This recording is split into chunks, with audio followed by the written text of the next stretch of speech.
Good morning, good morning, good morning. Welcome to the Gospel according to Kinison, and this is your man.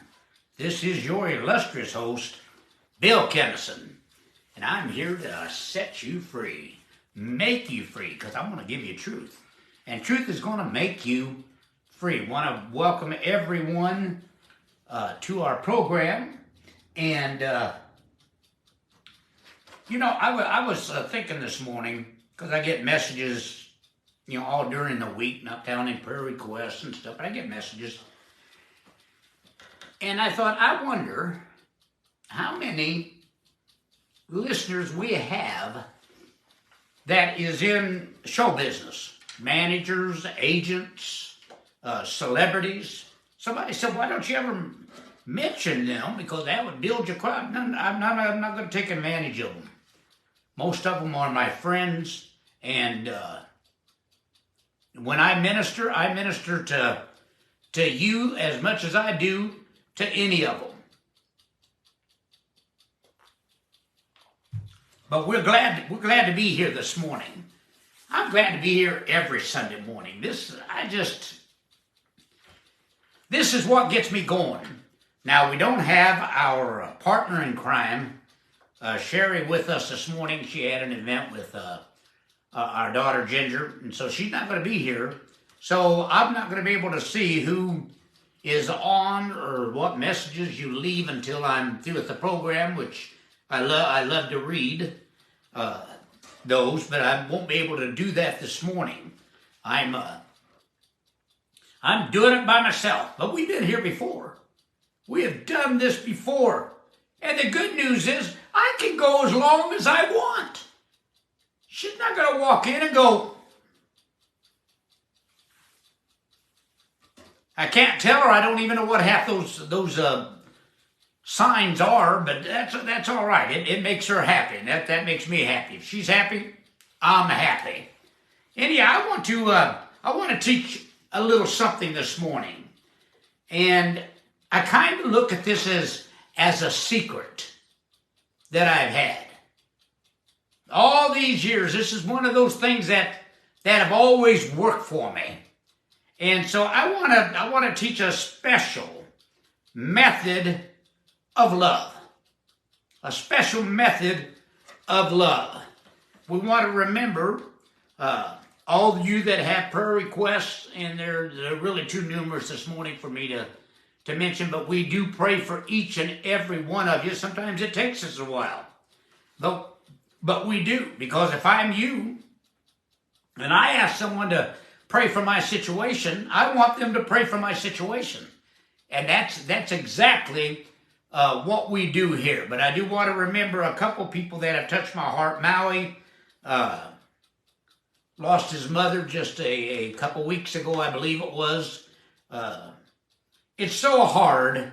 We can get on here and we can tell you how wonderful the next world is, and death is just stepping into another room. We can do all that, but for someone that's been touched, for you that, if you remember when you lost your mother, or your father, or children, or siblings, you can try to be as positive as you can, but we're human.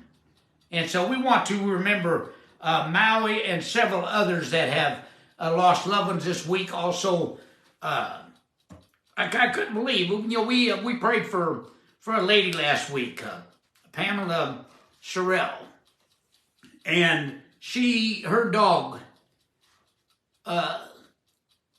transformed to the next world. Somebody said, you really believe that? Yes, I do.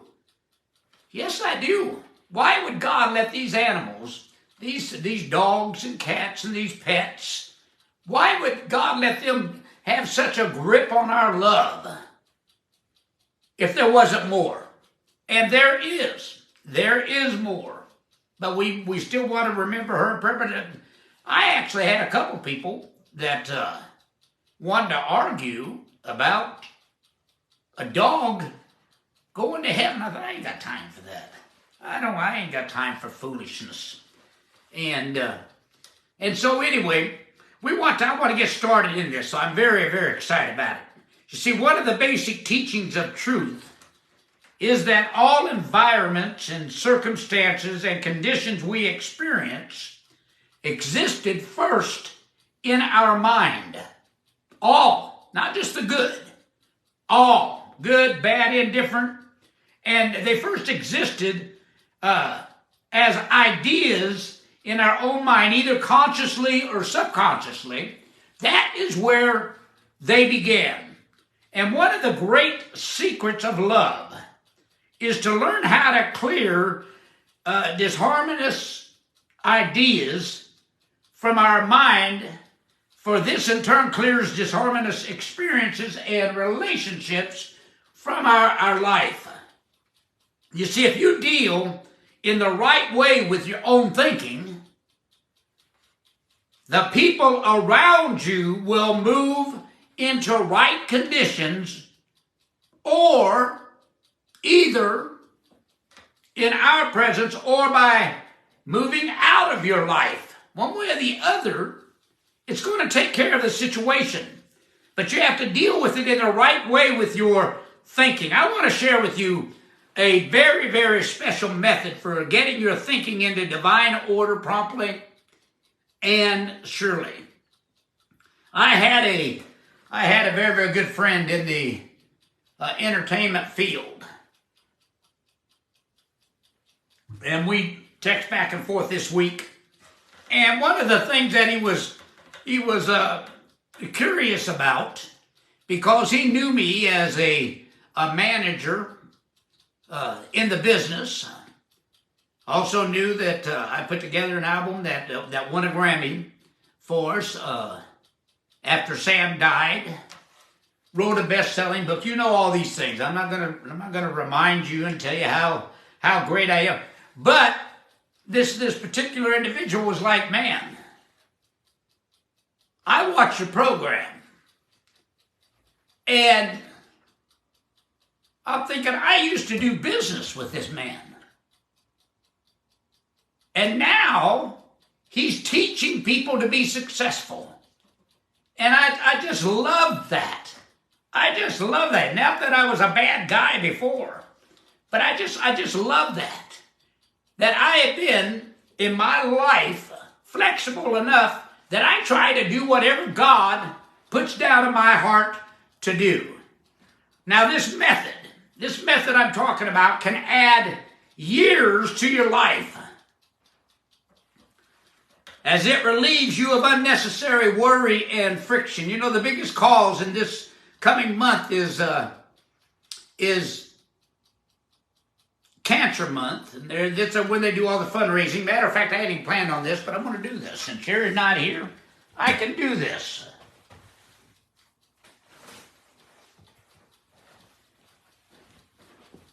As you folks know, Sherry is a breast cancer survivor of 18 years now. And ever since that she went through that, we became really involved in breast cancer. And this is the month that they do their fundraising, just like all the other cancer organizations. The only difference is 100% of the money goes to the Pink Foundation. Now the Pink Journey. They have these signs. I just love it. I hope you can see it all right. It says, the fight isn't over until there is a cure. If you'd be interested in this, they're $35.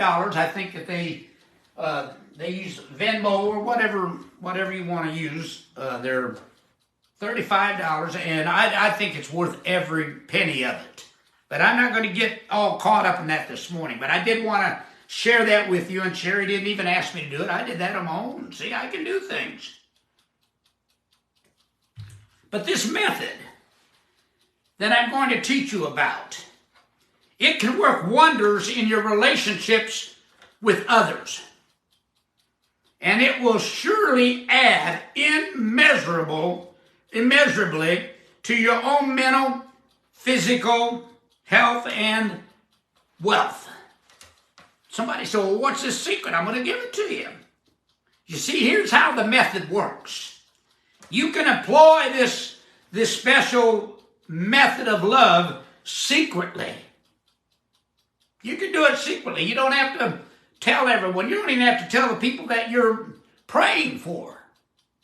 And it works with written words.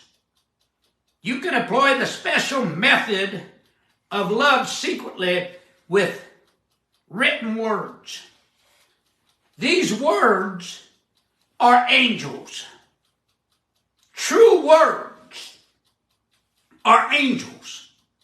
Somebody said, where are you at this morning? I'm giving you truth. You see, but there is a definite method by which you can employ words and produce angelic results. By thinking of the person you are concerned with about as having an angel to whom you write. Everyone. I'm going to tell you right now, folks, and I believe this, everyone has an angel. Some of you got a whole host. I remember there was Elijah, he had a young soldier with him, and they were going to go to battle the next morning. And the soldier came to Elijah, and he was all worried. And said, look at the army that's against us. We don't stand a chance.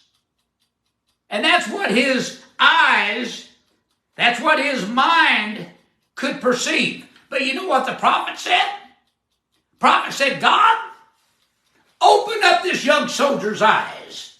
Let him see for a moment the host that is around us. So you know what happened? God opened that young soldier's eyes, and all of a sudden, he saw this heavenly host that had surrounded them beyond what he was able to count. And he turned back to the prophet and said, there's no way we can lose this battle with this host here. Honey, there are angels all around you, and sometimes your angels are in the true words that you speak and you write.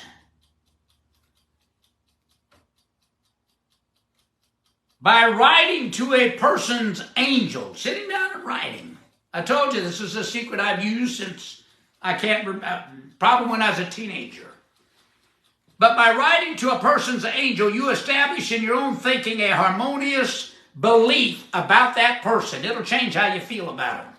Just writing to them. You don't even have to mail the letter. You can keep it. You radiate your harmonious feelings to that person subconsciously. Have you ever been around a group of people and I'm going to blame the wife like I always do. And they see someone and they go, I can tell that person don't like me.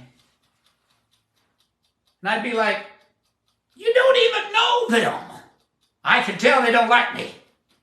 You say, well, how can you do that? Because you radiate your feelings subconsciously. And you also recognize and bring alive in that person's consciousness his or her own high spiritual self. We're going to get to some good stuff here in just a moment.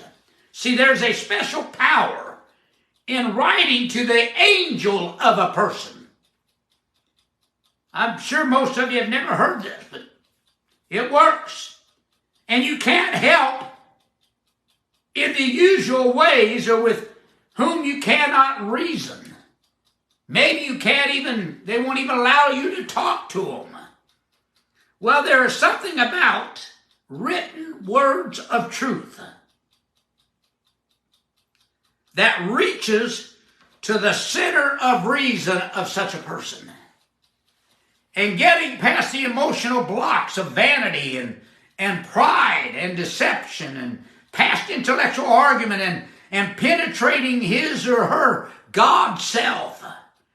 You see, the Bible contains numerous passages for invoking angel powers in times of need. And folks, if there's any time we've been in need since I have lived on this earth, it's now. And the Bible has given us these numerous passages. Abraham promised in Genesis 24 and 40, Jehovah Before whom I walk, I will send his angel with thee and prosper thy ways. Did you hear that? This is Abraham, and he's talking to God, Jehovah. Behold, before whom I walk, I will send his angel with thee and prosper thy ways. This was God speaking to Abraham, telling him, don't worry. Don't worry. I put an angel that's going to be with you, and not only that, they are going to prosper thy ways. You see, when other prayer methods have not worked, all religions and cultures have taught that our word is power. All of them. I don't care what the faith is. I don't care what book you're reading out of. If it's the Bible or the Quran, or we can go on and on. It doesn't make it. They all say the same thing about the power in our word. Many teachings have recognized the special power of written words. Now listen to this. This is gonna, I think it'll surprise you. The Chinese had such an affection for the written word that they taught for centuries never to tear up a sheet of paper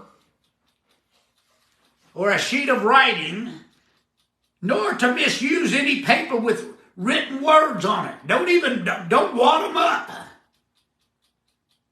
Even if it had no further practical use, keep it. Keep it. Keep it. The Greeks long believed that words are filled with cosmic power, and that one can do anything with words, build or destroy.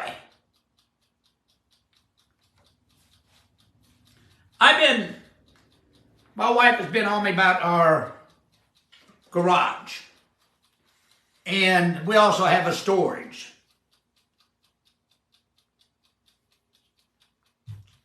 And she's always been on me about clean up that garage. Clean up that garage. And I would tell her, I know where everything is in there. I know where everything is in storage. And she keeps telling me, clean it up. So I started cleaning it up. And I started opening up boxes. I found writings, sometimes only a line. Sometimes a whole idea. Sometimes a message.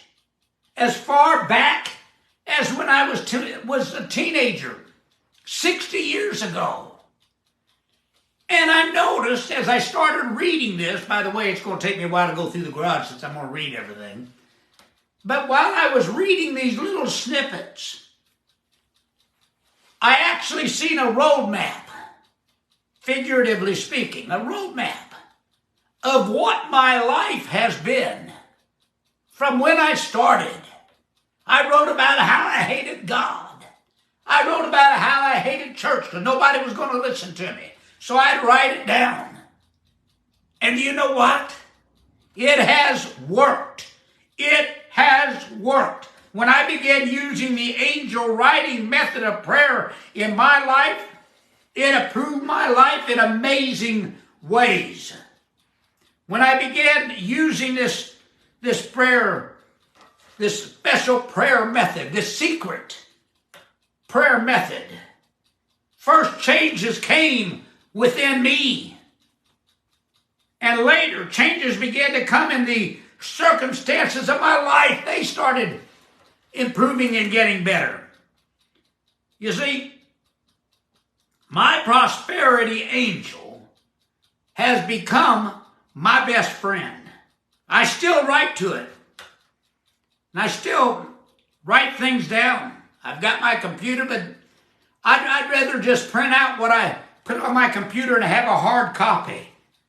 I still write it often and ask for its help, both for myself and for others. I think the biggest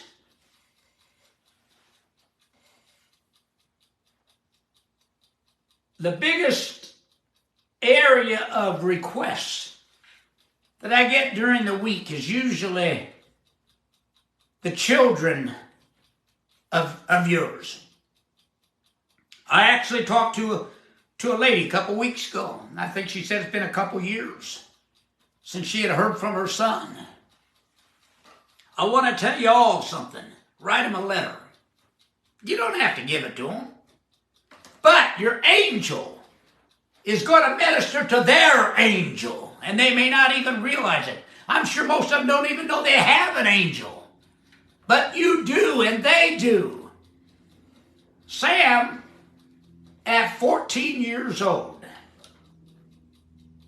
snuck away from home, ran away from home, filled his guitar case with his guitar and whatever clothes he could get in there, started hitchhiking. For 2 years, he was 14 years old. For 2 years, we didn't know if he was alive or dead. We didn't know where he was. We didn't know what he was doing. We didn't know if he was in a juvenile detention somewhere. We didn't know what he was doing. But I started writing letters. I started finding some of them in the garage. And I started writing letters to nobody except my feelings. I miss Sam. I raised my children, so it wasn't like a brother love. It was like a father to a son. And I wrote, be safe. Be healthy. Be blessed. 2 years later, Richard and I was ministering in Oklahoma City, Oklahoma. And on Sunday night, they would put their program, it'd be live on the radio. And we were I was actually up ministering on Sunday night. Sam was hitchhiking. And he was hitchhiking across Oklahoma, and he had got a ride with a semi-truck. And he's up in the cab. Now he's 16. And he said the truck driver would change the station and try to find something he wanted to listen to. And as he was changing, Sam recognized a familiar voice. He recognized a voice he hadn't heard in over 2 years. And he heard his brother, me, preaching on the radio there in Oklahoma City. So he asked the driver, said, let me off here. Let me off at Oklahoma City. And I remember he called, as soon as service was over, he called from the payphone at the Capitol building. He said he was in town. We went and picked him up, and we had one fantastic reunion.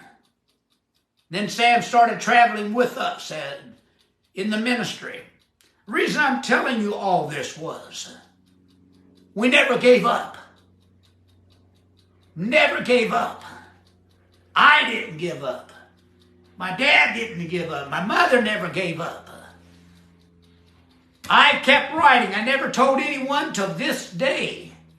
I kept writing my feelings. Sam, it's time to come home. Sam, I know your angel can hear me. I want that angel to take care of you. And I used to do that faithfully. That's not necessarily why he ended up hearing us, but I want you to know one thing, it changes the circumstances. The prophet Malachi, he might have been speaking of his angel protector when he said, behold, I send my messenger, and he shall prepare the way before me. That was God. He's doing the same thing with you. My brother Richard was born severely mentally handicapped and legally blind. I told you about it on our program several times. At the age of 13, he was miraculously healed. When he told my mother that he was healed, it took a while to convince my mother. Anyhow, when he told her, this is what he said. An angel appeared and told him he could heal himself. An angel appeared. What angel? His angel. His angel. Richard said he laid hands on his head and his eyes, and he was healed, and he was healed. He became the most dynamic evangelist I have ever seen in my life. Don't give up, folks. I know you've got children, and I know they're maybe grown. My daughter's, well, I probably shouldn't say it, but she's 40 years old. She still to me is that little Ginger. She'll always be that to me. And then she brought me 2 beautiful grandchildren. And Scarlett is 11 years old, and she's in middle school, and all of a sudden she's taking on this maturity. But you know what? She's still going to be that little girl. She's still going to be that little girl to me that used to come up and go, Papa, let's go walk, and we'd walk. Man, she loved to walk, and we'd walk when she's 2 years old. I'm telling you all this to let you know God's still in control. My only question sometimes is, why are we so stubborn? You simply don't know how to stop your actions even after you've had enough. But you can write it down. And then be like the Chinese. Don't even deface it. Don't destroy it. Don't curl it up and throw it in the garbage. They believe that you keep every word that's written because it is power. Woo! Man, I really want to go another 2 or 3 hours. I really wait. You see, there is a way. There most definitely is a way. You can stop death and destruction if you give up. If you give up your false beliefs and the mental constructions that you have built around them. You got to get rid of that. What do I mean by mental constructions that we have built up around them? You have stitched together in your world a complex interweaving of spiritual, philosophical, political, and economic concepts that are pretty much govern your collective experience. But you need a way. And I'm giving you a secret today. I'm giving you a secret. Start declaring and start writing down. Maui, write a letter to your mother. Somebody said, well, she's already passed. No, this is for Maui. Write a letter to her. Her angel will give it to her. You that's lost animals, write a letter to them. Somebody said, that's ridiculous. Well, then don't do it. But it's always worked for me. Heavenly Father, I thank you for this time you've given us this morning. And I give you all the glory and the credit. And I thank you that you gave us these angels that watch over us. Not only watch over us, they take care of us. They are our light in the darkness. They are our strength in weakness. God, that is you personified.